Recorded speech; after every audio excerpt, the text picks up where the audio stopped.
حضرت شعیب علیہ السلام کی قوم بزرگوں تجارت کی بڑی بڑی منڈیاں دی. آج ہم کو اور آپ کو منڈیوں کے اندر زندگی کا بننا نظر آتا ہے. اس لیے آپ دیکھو ایک دکان والا 2 دکان بنانے کی چکر میں, 2 دکان والا 4 دکان بنانے کی چکر میں, چھوٹا تاجر بڑا تاجر بننے کی چکر میں اللہ نے قوم شعیب کو تجارت کی بڑی بڑی منڈیاں ان کے حوالے کر دی.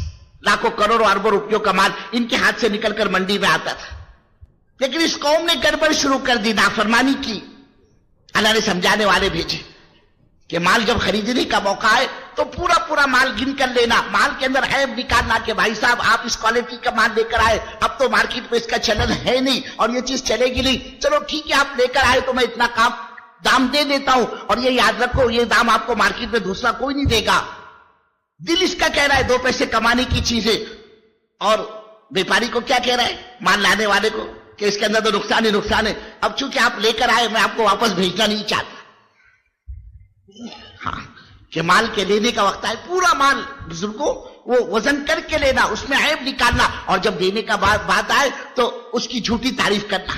1 نمبر کوالٹی ہے صاحب, پورے مارکیٹ میں آپ کو یہ مال کہیں نہیں ملے گا, اس ریٹ میں کوئی دے دے تو میں تو آپ کو مفت دے دوں, اور پھر اس میں ڈنڈی مار کر دینا. اللہ نے حضرت شعیب علیہ السلام کو بھیجا, جاؤ ان کا دماغ خراب ہوا, ذرا سا ان کو مال کیا دیا, اس کے بڑھانے کے چکر میں یہ جھوٹ بولے, ڈنڈی مارے, دھوکے سے کام کرے, ملاوٹ کر رہا ہے. اللہ نے حضرت شعیب علیہ السلام کو بھیجا. لیکن حق جو ہے نا بزرگوں کڑوا ہوتا ہے, آدمی کو جلدی ہضم نہیں ہوتی ہے. سچی بات, نبی کی یہ بات امت نے ہضم نہیں کیا. اللہ تعالیٰ وہ اللہ ہے بزرگوں, جن مارکیٹ کے اندر ان کو اپنی زندگی کا بننا نظر آتا, اللہ نے اس مارکیٹ سے ان کو اجاڑ کر بتلایا, زندگیوں کو کھپا برباد کر کے بتلایا. تو اللہ نے اس امت کو دنیا کے اندر اپنی زندگی کے بنانے کے لیے بھیجا ہے کہ اس کی اصل زندگی آخرت کے وہ بن جائے. اس کی یہ گزارنے کے لیے نہیں آیا, یہ تو بنانے کے لیے آیا ہے. اور آخرت مال کے راستے سے, چیزوں کے راستے سے نہیں بنا کرتی. ارے بزرگوں اگر آخرت کا بننا دنیا کی چیزوں میں ہوتا, مال و متاع میں ہوتا, اور بزرگوں دنیا کے اسباب میں ہوتا, اللہ کی قسم اللہ حضرت محمد صلی اللہ علیہ وسلم کو دنیا دے کر بھیجتا, مال دے کر بھیجتا, چیزیں دے کر بھیجتا. آپ بتاؤ ایمانداری سے, حضرت رسول پاک صلی اللہ علیہ وسلم کی ذات مبارک سے بڑھ کر دنیا میں کس کی ذات ہو سکتی, آپ سے بڑھ کر کون ہو سکتا ہے دنیا میں؟ اللہ نے یہ سارے کائنات کا نظام ہی اپنے نبی صلی اللہ علیہ وسلم کی برکت سے چلایا ہے. اللہ خود فرما رہے, اے ہمارے محبوب صلی اللہ علیہ وسلم, اگر ہمیں آپ کو پیدا کرنا نہ ہوتا, ہماری عزت کی قسم, ہماری بڑائی کی قسم, نہ یہ زمین ہوتی, نہ یہ آسمان ہوتا, نہ یہ دریا ہوتے, نہ یہ سمندر ہوتا, نہ یہ چاند ہوتے, نہ یہ ستارے ہوتے, نہ یہ سورج ہوتا. اے ہمارے محبوب صلی اللہ علیہ وسلم, یہ جو کچھ بھی ہم نے کائنات میں بنایا وہ سب آپ کی برکت سے بنایا. بزرگوں جس نبی کی برکت سے اللہ نے کائنات کے اتنے بڑے نظام کو چلایا, تو اللہ پھر کیوں نہ اس کائنات کی بنائی ہوئی ایک ایک چیز سب سے پہلے اپنے نبی کو عطا کرتا, اپنے نبی کو ہدیہ کرتا, اپنے نبی کو گفٹ کرتا. جب کائنات کا نظام بنا یہ نبی صلی اللہ علیہ وسلم کی برکت سے, تو اللہ سب سے پہلے جو کچھ دیتا وہ اپنے نبی کو دیتا.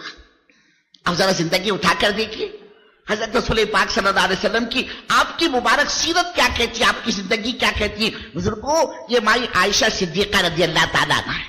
کون ہے یہ؟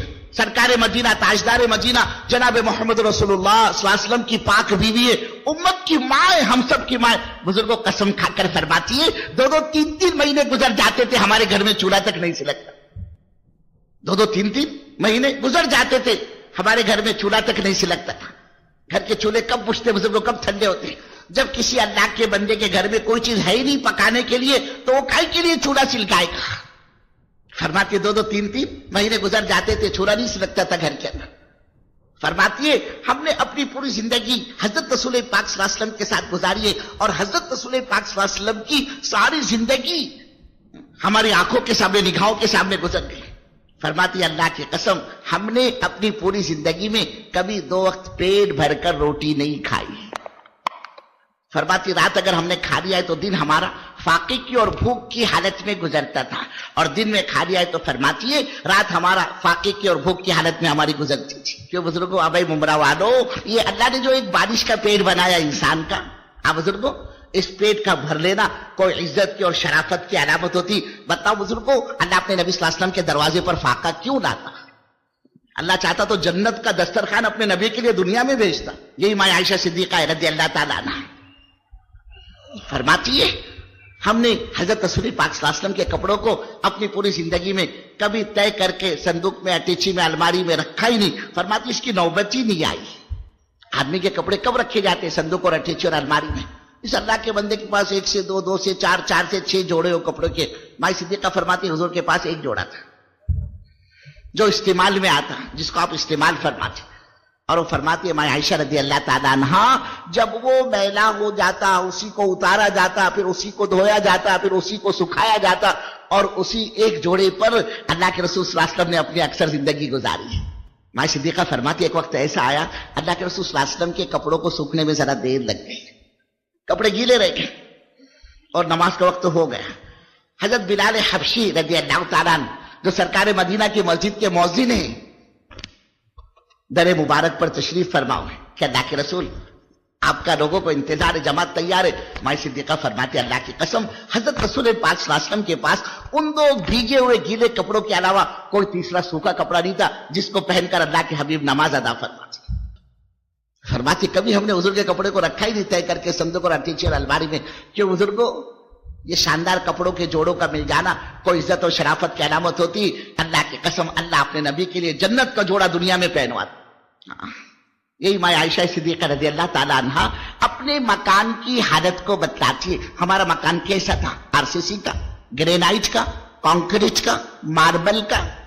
فرماتی ہے ہمارے مکان کی جو دیواریں تھی وہ مٹی کی بنی ہوئی تھی اور چھت کھجور کے پتوں کا بنا ہوا.